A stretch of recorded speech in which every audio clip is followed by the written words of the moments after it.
40, the ship. Bright Bill was a flying fanatic, and his favorite place to fly was up on the grassy ridge. The robot and the gosling liked to spend afternoons up there, working on the finer points of flying. And it was on one such afternoon that they noticed something mysterious far out at sea. The big ship. Bright Bill spiraled down to his mother, flopped onto the grass, and pointed to the horizon. "Mama, what is that thing?" Roz's computer brain found the right word. "That is a ship." "What's a ship?" "A ship is a large vessel used for ocean transport." Bright Bill's face scrunched up with confusion.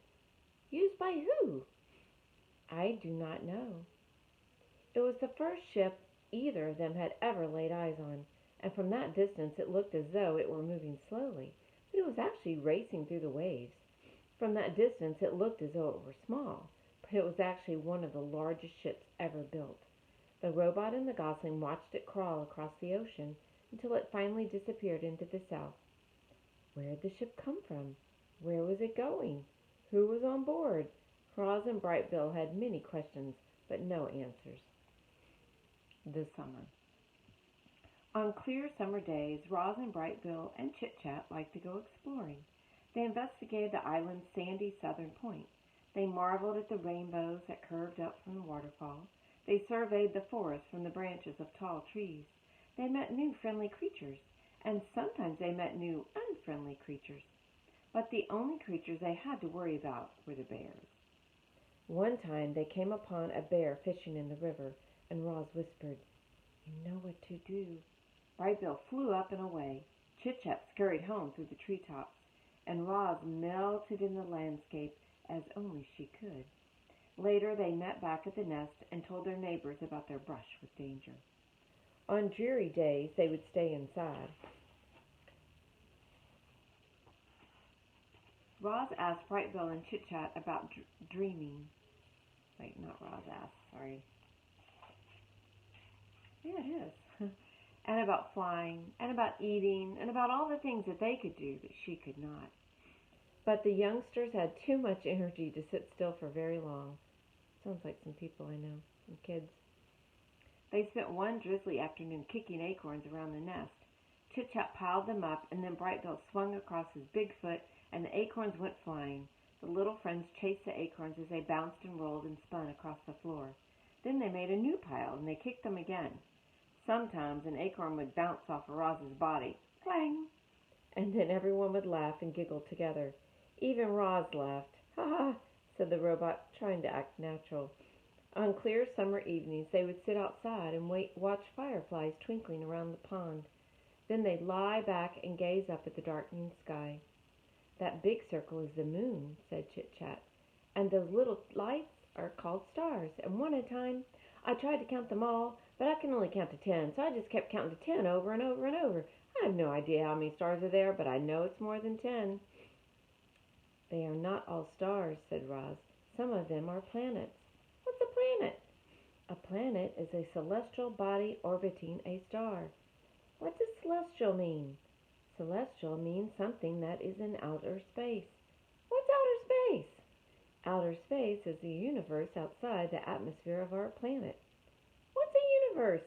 "The universe is everything and everywhere."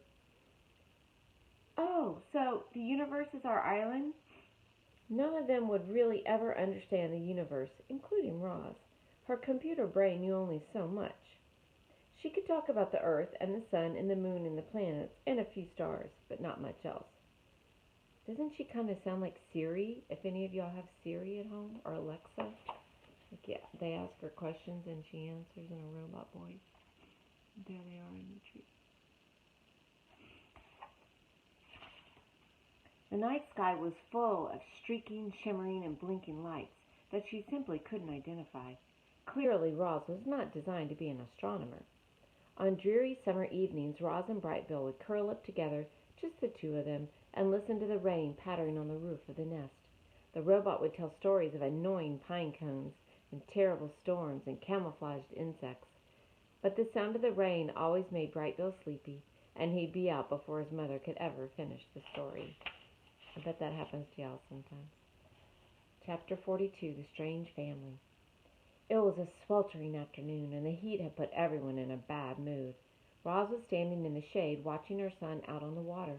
The other goslings were teasing him about something when they suddenly burst into laughter, and Bright Bill turned and hurried home with a stormy expression on his face. He stomped into the garden and right past his mother without saying a word. "What is wrong, Bright Bill?" said Roz as she followed her son into the nest. "Nothing," he squawked. "Leave me alone." "Tell me what is wrong." "I don't want to talk about it." "Maybe I can help." "Mama, the other goslings were making fun of me." "What did they say?" "They called you a monster, and then they laughed at me for having a monster mother." "They should know by now that I am not a monster. Would you like me to talk to them?" "No, don't do that. That'll just make things worse." The robot sat next to her son. "Mama, I know you're a robot, but I don't understand what a robot is." "A robot is a machine. I was not born, I was built." "Well, who built you?" "I do not know. I do not remember being built. My first memory was waking up on the northern shore of this island." "Were you smaller back then?" said the gosling. "No, I have always been this size." Roz looked down at her weathered body. "However, I used to be shiny like the surface of the pond. I used to stand straighter than a tree trunk. I used to speak a different language. I have not grown bigger, but I have changed very much." The robot wanted to explain things to her son, but the truth was she understood very little about herself. It was a mystery how she had come to life on the rockless shore. It was a mystery why her computer brain knew certain things but not others. She tried to answer Bright Bill's questions, but her answers only left him more confused. "Well, what do you mean you're not alive?" squawked Bright Bill. "It is true," said Roz. "I am not an animal. I do not eat or breathe. I am not alive." "You move and you talk and you think, Mama. You're definitely alive."